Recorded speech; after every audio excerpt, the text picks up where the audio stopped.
An karya farashin halal a garin Bidir domin haram ta yi tsada. Yanzu kam ga Musa Usman Sauti Sunna don ku ji cikakken bayani. Allahu Akbar.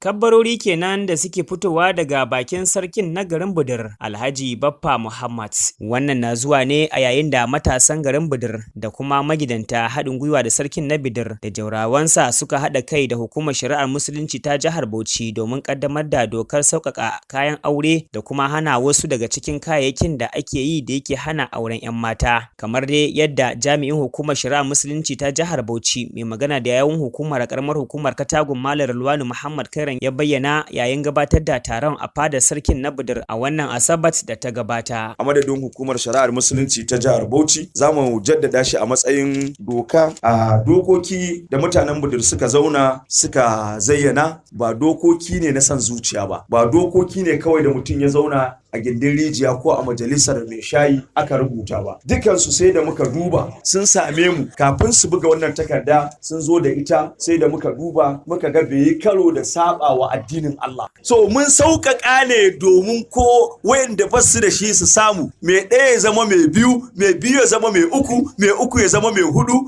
wanda yake da hudu kuma ya dinga tunanin cewa manzon Allah zai yi alfahari da shi domin ya zama ya ciki. Amma ba wai dan wai sun yi sauki ba dan an yi haka ne wai dan matan su yi sauki ba, an yi haka ne dan mu sauƙaƙa wa rayuwa cikin azabar da muke ciki. Da yake mika jawabinsa na godiya game da jan kunnen jaurawansa, sarkin na Bidir Alhaji Baffa Muhammad ya bayyana jin daɗinsa game da ɗaukar wannan matsayi a matsayin doka ce da za ta fara aiki tun daga yanzu. Matasa, iyaye, dattawa, jama'ar gari suka ba da haɗin kai, aka zauna aka yi shawara domin mu kaddamar ko kuma assasa wannan al'amari domin taimakon kanmu da taimakon al'ummar musulmi gaba daya. To ba karamin al'amari bane, shi yasa muka bada wuyan mu gaba daya. Dan haka muna mika godiyar mu ga hukumar shari'ar musulunci ta jihar Bauchi da kuma ita kanta jama'atu Nasrul Islam. Jaurawa na duk gaba dayan ku kun ji irin taruka ko taron da aka yi da irin jawaban da ya gudana, wanda wurin ne ya zama makaranta. Aka samu nasiha da faɗakarwa iri daban-daban daga ulama namu na cikin gari da kuma dogon sharhi da bayanai da mai girma kwamandan Hisba ya tsige mana komai da komai da gyare-gyare da dukkan da yake ciki, ya kuma tabbatar mana da dokar mu don a ji a ci gaba da aiki da ita. Domin haka muna fata 'yan uwan musulmi za su yi koyi da abin da muka yi, mu gudu tare mu tsira tare. Allah ubangiji ya taimake mu, jaurawa mu ku ba da haɗin kai, jama'a mu ku ba da haɗin kai, mata a cikin gida da iyaye ku ba da haɗin kai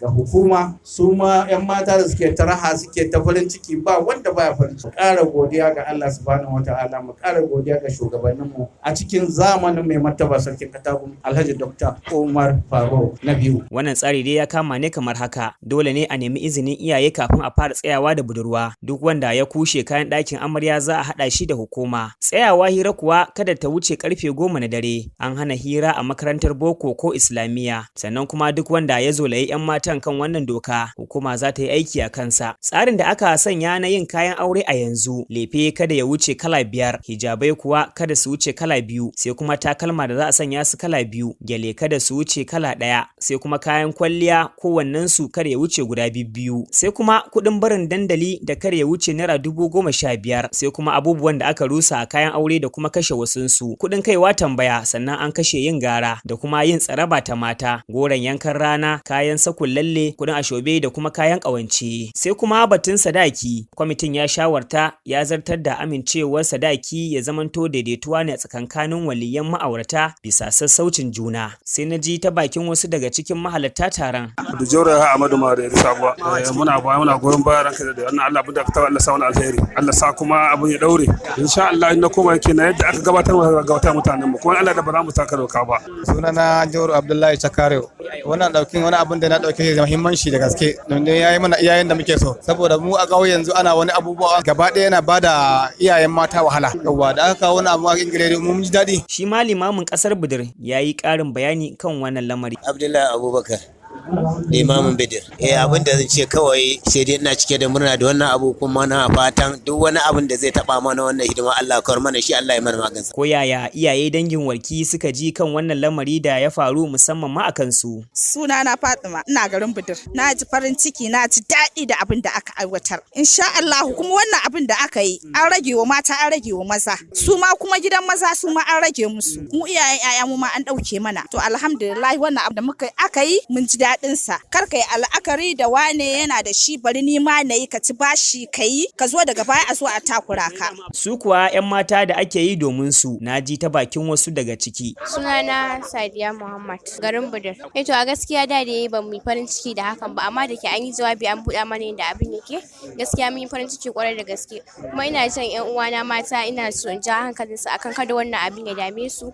In Allah ya hore mijinka, ko da a ce ma duka aka yanke laifi ba a yi ko guda ɗaya ba, in Allah ya sa mijinka Allah ya hore masa zai maka ko da daga baya ne, in Allah ya sa ba. Kar wannan abu ya daga mana hankali, muna farin ciki kwarai da gaske. Aishobe gaskiya ba mu ji daɗin soke mana ashubo ba.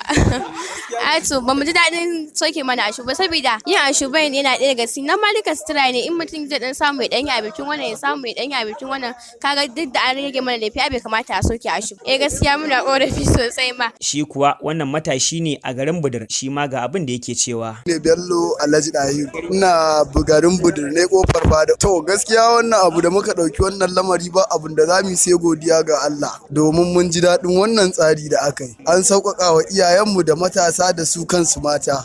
Na ji daɗi sosai da duka abin da ya gabata. Matasan garin Bidir dai su suka fara yin wannan yunkuri gami da kafa kwamiti mai ƙarfi domin gudanuwar wannan lamari, kamar yadda na ji daga bakin sakataren kwamitin Habibu Abdulkarim Bidir. Na farko dai matasa ne muka fara neman haɗin kai, sai muka nemi haɗin kan dattawa da masu anguwanni, da suka mu haɗin kai sai muka ɗango muka tafi wurin sarki. Sarki ya na'am da abu, ya karɓa, ya ce ya gode, kuma abu ne mai kyau. Muka tsara mana abubuwan da muke so, muka zauna da sarki da masu anguwanni, suka ce duk abu yayi. Sai tura mu, ya ce mu je mu ofishin hizba da fada da local government da DSS da station, muka je duk muka kai takarda, kowa ya na'am da takarda. Ina so dan Allah duk wani abu mun yi shi ne dan Allah, ba wai dan mun na wani ba, ko muna so ne saboda kamar yadda aka faɗa cikin takardar mu ta neman izini, idan halal ta yi tsada to a haram da ta yi araha. To mu kuma saboda ganin halal din ta yi tsada, yasa muke so a samu sauki. To mu yanayin da muka da maganin mata sun yi yawa, ya lalacewa ta yi yawa, ba auren ya karanta. To shine muke fatan al'umma Allah ya bamu ikon wannan abun, kuma Allah ya bamu damar kyautatawa iyalanmu ba mun aure. To yanzu dai wannan doka ta kyautata aure a ƙasar Bidir ta fara aiki tun daga yanzu. To da fatan dai matasa za a garzaya a samo ta aure mai sauki a garin Bidir. Allah ya sa dai wannan ya ci gaba da faruwa a ƙasar Najeriya baki ɗaya, domin a ci gaba da sauƙin samun yin aure. Mu ma dai za mu leƙa mu gani. Ƙarshen rahoton kenan. Musa Usman Sautu Sunna, BRC Azare.